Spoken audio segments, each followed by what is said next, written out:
Today, I want to talk about the various foundational shifts in your thinking that can make a tremendous impact when it comes to losing weight. So let's start off right away with this old belief. And I'm going to get into a whole bunch of these and really help you shift your subconscious today. So the old belief is that I need less body fat or to lower my body fat percentage. And what we want to do is we want to shift this to a new belief. I'm working towards building lean muscle mass. So instead of focusing on what you want to lose, you want to start focusing your attention, focusing your thinking on what you want to build. You want to build muscle.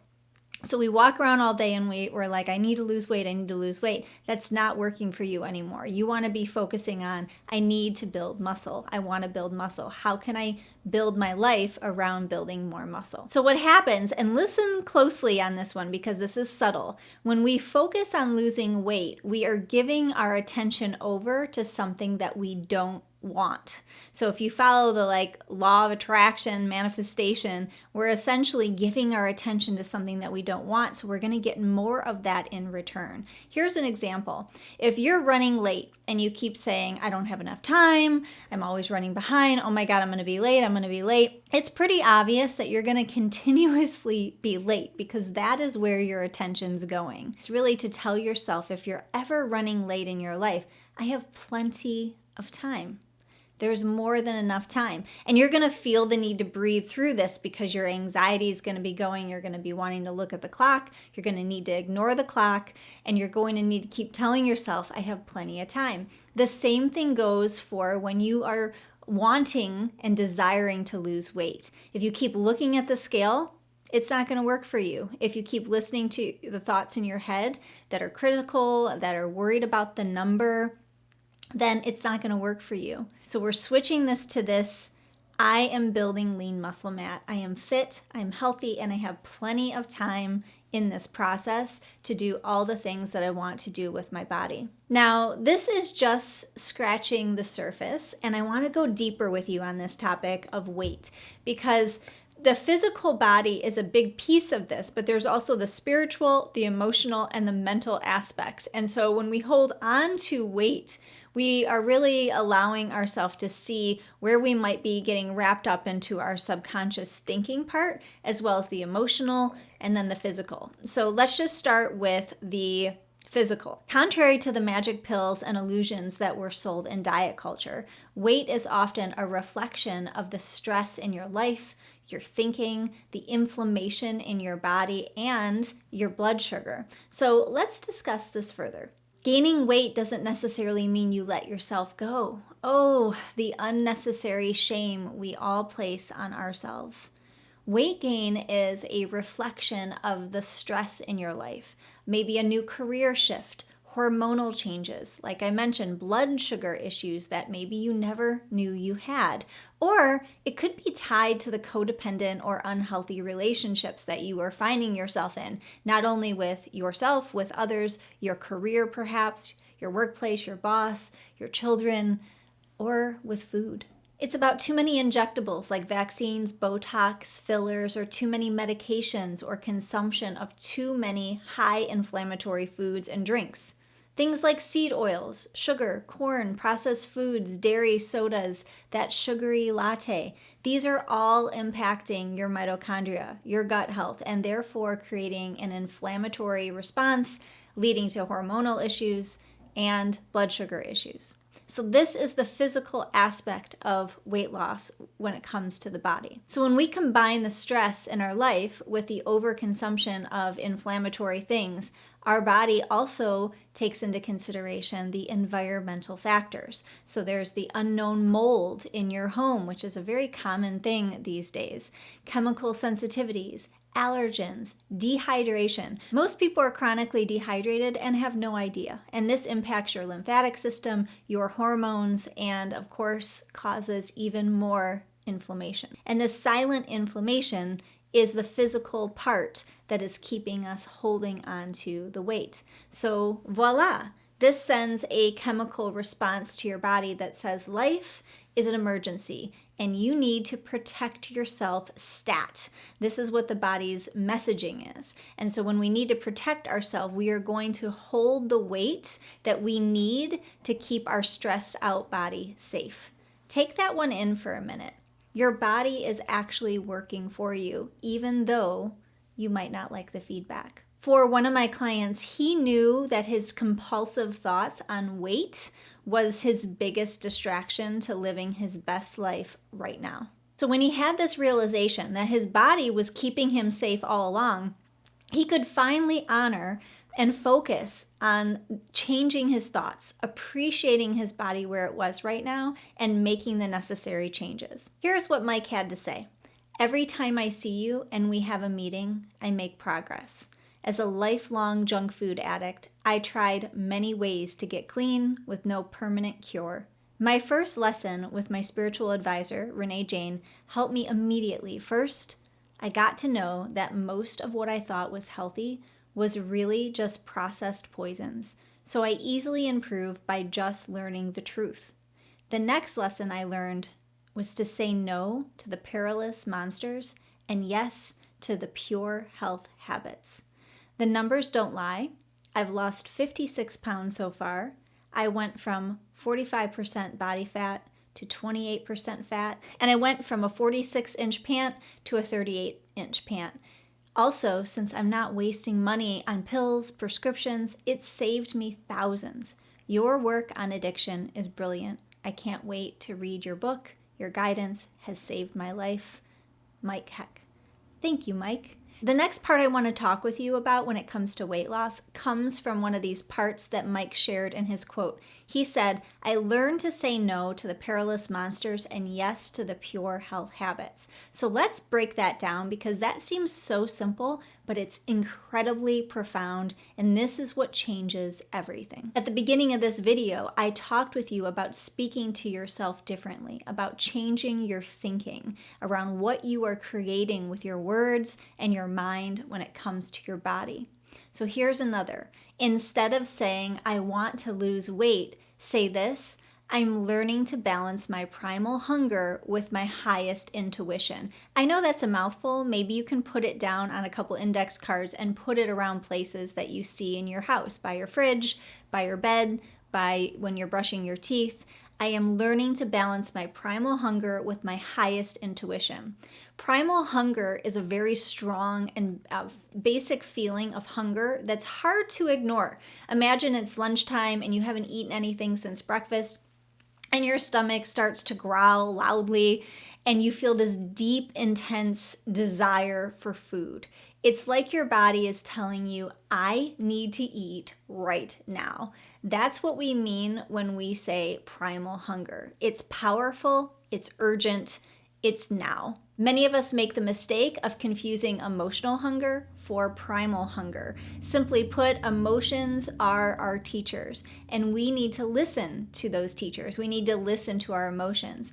But our emotions are not here to rule over us. If we allow our emotions to rule over us and have authority over our thinking, we are going to lose ourselves over and over to that emotion. And emotions are meant to be fluid. They are meant to flow like water and to come in, be powerful, and then leave. They're not meant to stick around forever. And sometimes we don't have a process for healing, feeling, being with these emotions. And so they stay around, and then we use things like food to try to numb them, suppress them, or control them. So in order to shift your subconscious mind and thinking and lose weight in this way, we must develop an inner strength with our emotions. So that means learning to honor them, sometimes name them, be with them, but allow them to be there without allowing them to rule over us. This is like allowing the person in the back seat to tell you how to drive your car. You're not going to do that. You're driving the car. The emotions can have a say, but they're not the ones who are directing how things are going. This is the beginning work to self-trust, and it is the core of what I do with many of my clients who are in this situation. They learn to finally trust themselves, not only with their body, but with their food and with their intimacy. I find that my clients need to connect with their value, where they get their power, and then also where they give their power away in their life. And they already have access to so much abundance. You have access to so much abundance. And so a lot of this is learning to find appreciation for everything that we have in our life right now. We've been so focused on losing weight for so long that we've forgotten sometimes all the good things that are happening around us. There is this perseverance in my clients who have lost weight and kept it off, and all of us have access to this. There's this need within us sometimes to want to control that primal animal nature within us. A lot of this work is about giving up the ways that we have used to try to stay in control. If we're talking about the root cause to losing weight, there's a physical component I mentioned, which is a whole video in and of itself, but this subconscious piece is really about letting go of control. We have been trying to control our animal nature and our primal instincts while also simultaneously suppressing our emotions. And we must learn to apply a great deal of compassion for ourselves in these situations instead of using force, manipulation, criticism, more control, and shaming. No one ever accomplished anything big by shaming themselves to do it. We must learn to love ourselves in this process. Losing weight is not about the weight itself. I know, stick with me on this one and hear me out. It is about the weight when you realize that you cannot possibly live a second of your life like this any longer. When you learn to say, no more. I will not live like this for a second longer. I cannot possibly ignore this problem anymore. And then in that's where the inner strength and the perseverance and the resilience gets developed within you. And this is absolutely necessary. So it's not about the weight. It's about what gets developed inside of you that you have been ignoring for a long time. Here's an example of something completely unrelated because I think it can help us understand this deep concept.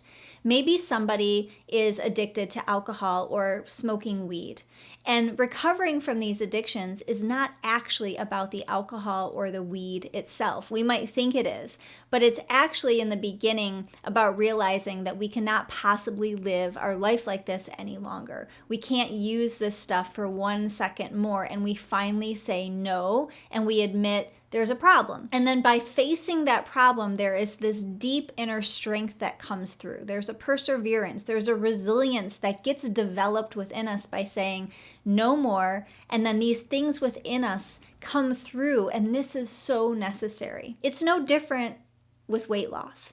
Once we say no more, we are ready for this work. It's really about the inner work. We're now willing to face the deep feeling of emptiness, or where we might feel deficient or unworthy or flawed or not good enough or separate from others or lonely. It's within facing these things where we can see where we were feeding this aspect of ourselves to cover these things up with food, shopping, alcohol, whatever it is. It feels like a hole, a bottomless pit, and there's not enough cookies or jelly beans or chocolate or potato chips or ice cream in the world that can fill that hole. We don't want to go into that hole. We don't want to look into the shadows and the depths. We fear looking in there, so we avoid. We try to hold on. We try to control. And we don't want to fall in and look at what we fear the most. Because if we look at what we fear the most, we might end up feeling empty, alone, or afraid. And so what do? We use the food to make it better. We use the avoidance of moving our body to make it feel better. And it works temporarily. So for my clients and for you who truly want to lose weight through changing their subconscious, they now say, I am willing to find the missing piece and let go of control. I'm willing to go into the void. Let's say that one again. I'm willing to find the missing piece and let go of control. I'm willing to go into the void. I know that's big. Write that one down on an index card too. Put that around and read it every single day. If you focus on losing weight and put that on your sticky notes and index cards, you're not going to get the results that you're looking for. When we're in that space of going inwards, we're not only learning to begin to trust ourselves with our emotions and our body, but also with our food. And we're also learning to get to know ourselves better, sometimes to know ourselves for the very first time in our life.